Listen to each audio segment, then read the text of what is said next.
శ్రీమాత్రే నమ. జయ గురు దత్తాత్రేయ నమ. ఈ వీడియోలో మనం శుక్రగ్రహ సంచారం గురించి తెలుసుకునే ప్రయత్నంలో ప్రస్తుతం శుక్రుడు సింహరాశి యందు సంచరిస్తూ కేతుగ్రహంతో కలిసి ఆగస్టు 1వ తారీఖు వరకు సంచరించడం జరుగుతుంది. ఇక ప్రధానంగా మన టాపిక్లో ఆగస్టు 1వ తారీఖు నుంచి సెప్టెంబర్ 2వ తారీఖు మధ్యలో ఈ శుక్రగ్రహం కన్యా రాశి యందు సంచరించడం జరుగుతుంది. ఇప్పుడు ప్రధానంగా ఈ శుక్రగ్రహ స్థితిని బట్టి వారి వారి జన్మజాతకాల్లో శుక్రుడి యొక్క బలాన్ని బట్టి ముఖ్యంగా వారి యొక్క వివాహ జీవితం, ఆర్థిక పరిస్థితి, కొన్ని వృత్తులలో అంటే సినిమా, టీవీ, మీడియా రంగానికి సంబంధించిన వృత్తుల్లో కానీ, అలాగే ఖరీదైనటువంటి వాహనాలు, రెస్టారెంట్లు, అలాగే ఈ గోల్డ్ షాపులు, ఖరీదైనటువంటి వస్త్రాలు, బట్టలు, ఏదైనా ఎంటర్టైన్మెంట్ సంబంధించింది, విలాసవంతమైనటువంటి సంబంధించిన వాటి వ్యాపారం చేస్తున్న వారికి కూడా శుక్రగ్రహం వారి జాతకంలో తప్పనిసరిగా బలంగా ఉండాలి. మరి ప్రస్తుతం ఈ శుక్రుడు ఏదైతే ఈ ధనకారకుడు, లిక్విడ్ ధనానికి, బంగారానికి కారకుడైనటువంటి శుక్రుడు ప్రస్తుతం ఈ సింహరాశిలో కేతువుతో కలిసి ఉండడం వలన ఇది చాలా వరకు ఆర్థిక పరంగా ఇంచుమించుగా ప్రతి రాశి వారికి కూడా ఫైనాన్షియల్గా చాలా స్ట్రెస్ ఎక్కువ ఏర్పడుతూ ఉంటుంది. ఏది చేద్దామన్నా, ఏ ప్రయత్నం చేద్దామన్నా, ఏ పని చేద్దామన్నా ఫైనాన్స్గా చాలా ఇబ్బంది పడుతుంటారు. ఇది ప్రధానంగా స్త్రీల యొక్క ఆరోగ్యం మీద ఎక్కువ ప్రభావం చూపుతూ ఉంటుంది. అంటే మరి నాడీ శాస్త్ర ప్రకారం ఈ స్త్రీ గ్రహం మాట శుక్రుడు స్త్రీలని రిప్రజెంట్ చేస్తూ ఉంటాడు. అటువంటి శుక్రుడు కేతువుతో కలిసి ఉండడం వలన స్త్రీలకి అనారోగ్యపరమైనటువంటి సమస్యలు ఎక్కువగా వస్తుంటాయి. వివాహపరంగా కొన్ని చికాకులు వాళ్ళు ఎదుర్కొంటూ ఉంటారు. ముఖ్యంగా గైనిక్ సంబంధించినటువంటి ప్రాబ్లమ్స్, సంతానపరమైనటువంటి సమస్యలు ప్రస్తుతం ఈ రాశి వారు ఎదుర్కోవడం జరుగుతుంది. ఎందుకంటే శుక్రుడు సింహరాశిలో చాలా బలహీనంగా ఉండడం జరుగుతుంది. అంటే తనకు ముందు ప్రయాణించబోయే రాశిలో కన్యారాశి శుక్రగ్రహానికి నీచరాశి. ఆ కారణం వల్ల నీచలోకి వెళ్తున్నటువంటి శుక్రుడు చాలా బలహీనమై ఉంటాడు. కాబట్టి ఇది మగవారికి, వ్యాపారస్తులకి ఆర్థిక పరిస్థితి మీద, స్త్రీలకి ఆరోగ్యం మీద ఎక్కువ ప్రభావం చూపుతుంది. అటువంటి శుక్రుడు ఆగస్టు 1వ తారీఖు నుంచి కన్యారాశిలో ప్రవేశించడం జరుగుతుంది. అయితే ఈ కన్యారాశిలో ప్రవేశించినటువంటి శుక్రుడు ఏ గ్రహంతోనూ కలగకుండా సింగిల్గానే ఇంచుమించుగా ఆ నెలంతా సంచరించడం జరుగుతుంది. అటువంటి శుక్రుడి మీద శని యొక్క దృష్టి పడుతుంది. సో ఆ కారణం వల్ల ఏంటంటే స్త్రీలకి ఉద్యోగ అవకాశాలు పెరుగుతాయి. వారు కొంతవరకు ఆరోగ్యపరంగా కొంత ఇంప్రూవ్మెంట్ అవ్వడం జరుగుతుంది. మగవారికి అయితే వ్యాపారపరమైన అభివృద్ధి ఉంటుంది. ఎందుకంటే శుక్రుడు నీచరాశిలోకి వచ్చినప్పుడు కూడా తన మిత్రగ్రహమైనటువంటి శని భగవానుడితో చూడబట్టడం జరుగుతుంది. అలాగే శుక్రుడికి లాభస్థానంలో గురుగ్రహ సంచారం జరుగుతుంది. ఈ రెండు కూడా శుక్రుడిని చాలా బలంగా చేయడం వల్ల మరి మీరు గతంలో ఇంచుమించుగా ఈ జూలై నెలాఖరు వరకు ఎదుర్కొన్నటువంటి ఆర్థిక సమస్యల నుంచి, అలాగే స్త్రీలు అనారోగ్యపరమైన సమస్యల నుంచి చాలా వరకు బయటపడడం జరుగుతుంది. స్వస్తి. శ్రీమాత్రే నమ. జయ గురు దత్తాత్రేయ నమ. మిథున రాశి వారికి శుక్రుడు అత్యంత ఇంపార్టెంట్ అయినటువంటి గ్రహం. అంటే శుక్రుడి రాశి వారికి పంచమ వ్యయాధిపతి. అంటే పూర్వపుణ్యాన్ని, మీలో ఉన్నటువంటి టాలెంట్ని తెలియజేసే గ్రహం శుక్రగ్రహం. ప్రస్తుతం శుక్రగ్రహం ఈ ఆగస్టు 1వ తారీఖు వరకు కూడా తృతీయ స్థానం నందు కేతుగ్రహంతో కలిసి సంచరించడం జరుగుతుంది. సో దానివల్ల ఏంటంటే మీ నైపుణ్యానికి తగిన గుర్తింపు వచ్చినప్పటికీ కూడా, వృత్తిపరంగా మీరు మారాలనే చేసే ప్రయత్నాలు ఫలించినప్పుడు కూడా అది ఫైనాన్షియల్గా మీకు పెద్దగా బెనిఫిట్ ఉండకపోవచ్చు. ఏదో ఫ్రీ సర్వీస్ చేసినప్పుడు విపరీతంగా దాని యొక్క ఫాలోయింగ్ ఉంటుంది. అదే ఏదైనా మనీకి ఆ కన్సల్టింగ్ పెట్టినప్పుడు, ఏదో మనీ ఛార్జ్ చేసినప్పుడు పెద్దగా దానివల్ల ఉపయోగం ఉండకపోవచ్చు. ఏదైనప్పుడు కూడా ఈ ఆగస్టు 1వ తారీఖు వరకు మీ మిథున రాశి వారు చేసే ప్రయత్నాలు ముందుకెళ్తాయి, కానీ ఆర్థిక పరంగా మీకు పెద్దగా కలిసి రాకపోవడం జరుగుతుంటుంది. ప్రధానంగా ఈ రాశిలో ఉన్నటువంటి స్త్రీలకి కొద్దిపాటి అనారోగ్య సమస్యలు, అలాగే గతంలో మీరు ప్రారంభించిన పనులు ఈ సమయంలో ఆగిపోవడం, మళ్ళీ కొత్తది ప్రారంభించడం లాంటి కార్యక్రమాలు జరిగే అవకాశం ఉంటుంది. బట్ ఏదైనా మనకి ఆగస్టు 1వ తారీఖున శుక్రుడు కన్యారాశిలో ప్రవేశిస్తున్నాడు. అంటే కన్యారాశిలో వేరే ఏ గ్రహం లేకుండా సింగిల్గానే ఉండడం జరుగుతుంది. అయితే అది శుక్రుడికి నీచ స్థానం జరుగుతుంది. అంటే చాలా బలహీనపడుతూ ఉంటాడు శుక్రుడు. ఎప్పుడైతే మీకు ఈ శుక్రుడు బలహీనపడ్డాడో మీలో ఉన్నటువంటి టాలెంట్ కూడా తగినటువంటి గుర్తింపు రాకపోవడం జరుగుతూ ఉంటుంది. మీరు కనిపెట్టినవి, మీరు ఇంప్లిమెంట్ చేసినవి ఇతరులు ఉపయోగించుకొని మిమ్మల్ని డామినేట్ చేసే ప్రయత్నం అనేది జరుగుతుంటుంది. అంటే మీ తెలివితేటలు ఉపయోగించుకొని ఇతరులు పైకి రావడం జరుగుతూ ఉంటుంది. సో అందువల్ల ఏంటంటే ఈ సమయంలో కానీ ఎప్పుడూ కూడా ఈ కన్యా రాశి వారు, సో ఎప్పుడైనా సరే ఈ మిథున రాశి వారు మీ ఆలోచనలు, మీకు తెలిసినటువంటి కొన్ని విశేషాలు ఏమైనా ఉంటే ఇతరులతో పంచుకోవడం అన్నది అంత అనుకూలం కాదు. ఎందుకంటే మీరు ఒక విషయం వాళ్ళకి చెప్పినప్పుడు మీకన్నా ముందుగా దాన్ని అమలుపరిచి వాళ్ళు దాన్ని కనిపెట్టినట్టుగానో వాళ్ళు దాన్ని క్యాష్ చేసుకోవడం జరుగుతుంటుంది. కాబట్టి సో మీ ఆలోచనలు, ఐడియాలు ఏమైనా ఉంటే అవి మీలోనే దాచుకోవాలి తప్ప అది కేవలం మీ స్నేహితులు చెప్పినా సరే దాన్ని వాళ్ళు క్యాష్ చేసుకోవడం జరుగుతుంటుంది. ఈ సమయంలో అటువంటి నష్టం జరిగే అవకాశం ఉంది. మీరు గతంలో ఏదైనా ఒక ప్రాజెక్ట్ తయారు చేసి ఉన్నా, ఒక స్క్రిప్ట్ రాసి ఉన్నా, ఒక సినిమా కథ రాసి ఉన్నా, ఒక సాంగ్స్ రాసి ఉన్నా మీకు తెలియకుండా ఇది ఇతరులు ఉపయోగించుకోవడం జరుగుతూ ఉంటుంది. సో అందువల్ల ఈ విషయంలో కొంత జాగ్రత్త పడడం మంచిది. బట్ ఏదైనప్పుడు కూడా మరి ముఖ్యంగా ఏంటంటే ఈ ఆరోగ్య విషయంలో, ఈ స్త్రీల ఆరోగ్య విషయంలో జాగ్రత్త పడాలి.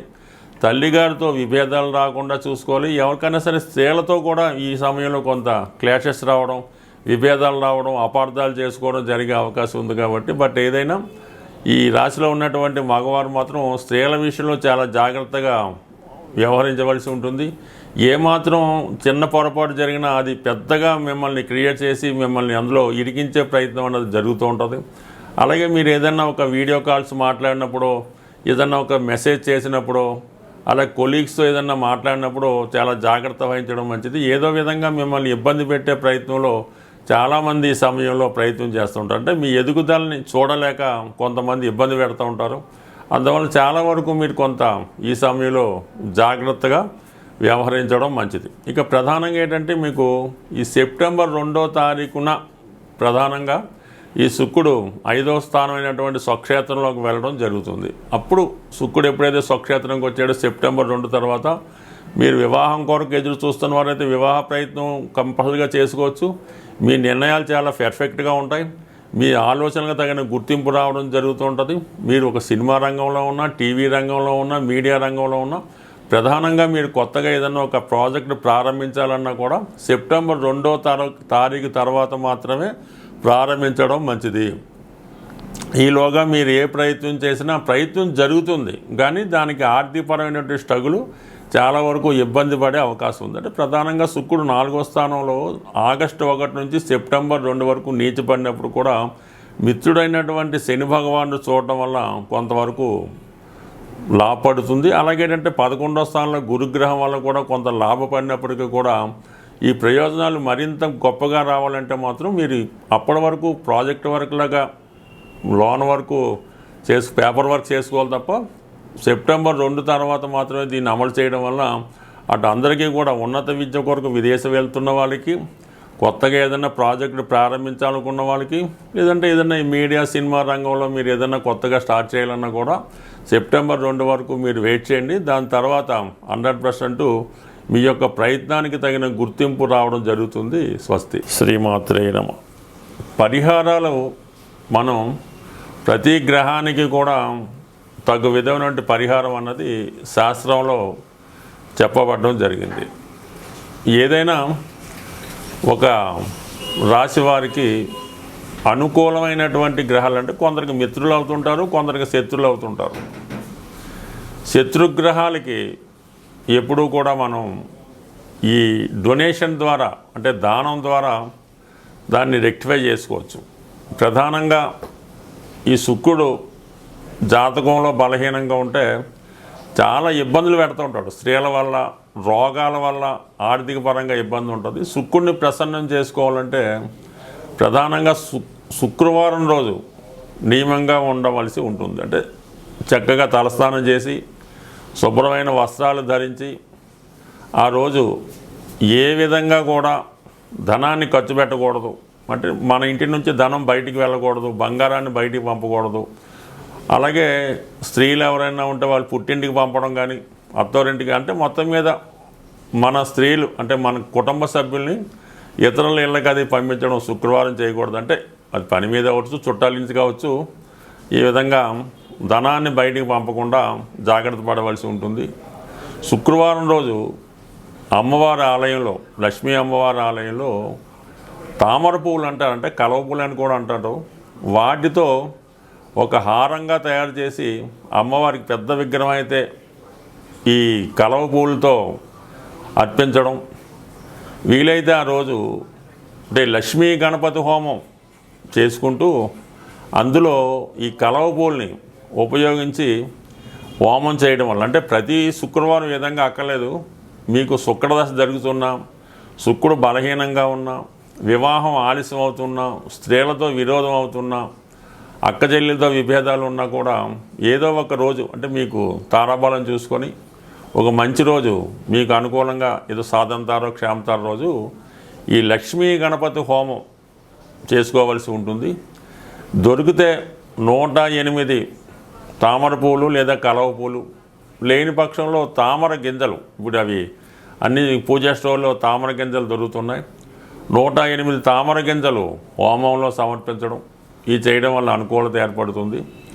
అలాగే శుక్రవారం రోజు ఆంజనేయ స్వామి వారి ఆలయంలో 6 గులాబీ పూలు, చాలా ఫ్రెష్గా తాజాగా ఉన్నటువంటి 6 గులాబీ పూలు శుక్రవారం ఈవినింగ్ సంధ్యా సమయంలో హనుమాన్ ఆలయంలో సమర్పించి 6 ప్రదక్షిణలు చేసి ఏదైనా ఒక స్వీటు, జాంగిరీ కానీ జిలాబీ కానీ అక్కడ ఉన్నటువంటి భక్తులకి పంచిపెట్టడం వల్ల శుక్రగ్రహ అనుగ్రహం కలుగుతుంది.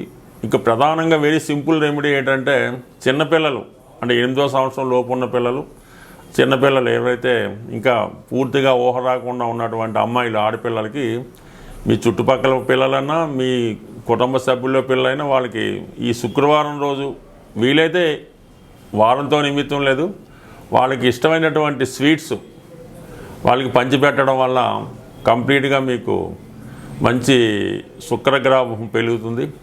అలాగే ఏదన్నా పెళ్ళిళ్ళు జరుగుతున్నప్పుడు, అమ్మాయిలకు కానీ అబ్బాయిలు కానీ పెళ్ళి జరుగుతున్నప్పుడు ఆ పెళ్ళిలో ఈ పెరుగు ఒక 5 లీటర్లో 6 లీటర్లో పెరుగు డొనేట్ చేయడం వల్ల కానీ, లేదంటే ఏదన్నా బీదవారు ఎవరన్నా ఉంటే వాళ్ళ పెళ్ళి జరుగుతున్నప్పుడు ఆ అమ్మాయికి ఒక పట్టు చీర, ఈ మాంగళ్యం, ఇటువంటి సౌభాగ్య వస్తువులు, ఈ పెళ్ళికి ఉపయోగించే వస్తువులు డొనేట్ చేయడం వల్ల మీకు ఇటువంటి శుక్రుడి యొక్క దోష పరిహారం అవుతుంది. అందువలన ఏంటంటే ఈ శుక్ర పరిహారం చాలా ఈజీ, ఏం వేరేది వెరీ సింపుల్. మీ కుటుంబంలో స్త్రీలకు ఇబ్బంది రాకుండా, వాళ్ళకి ఎటువంటి బాధ కలగకుండా, వాళ్ళ కంటి నుంచి నీరు రాకుండా, వాళ్ళని గౌరవప్రదంగా చూడటం వల్ల ఆటోమేటిక్గా మీ శుక్రుడు జనరేట్ అవ్వటం జరుగుతుంది. అలాగే మీరు కూడా ఎల్లప్పుడూ కూడా చాలా వరకు ప్రతిరోజు కూడా శుభ్రమైనటువంటి అంటే మంచి వస్త్రాలు ధరించడం, నీట్గా ఉండడం, స్త్రీలను గౌరవించడం, కుటుంబాన్ని గృహాన్ని శుభ్రంగా ఉంచుకోవడం. అలాగే చెప్పులు కూడా మరీ పాత పడిపోయినట్టు వాడకూడదు, ఏదో 3 నెలలకు 6 నెలలకు చెప్పులు కూడా మారుస్తూ ఉండాలి. ఇవన్నీ చేయడం వల్ల ఆటోమేటిక్గా మీకు లక్ష్మి ఆటోమేటిక్గా వరించి ఎప్పుడూ శుభంగా ఉండే అవకాశం ఉంటుంది. స్వస్తి.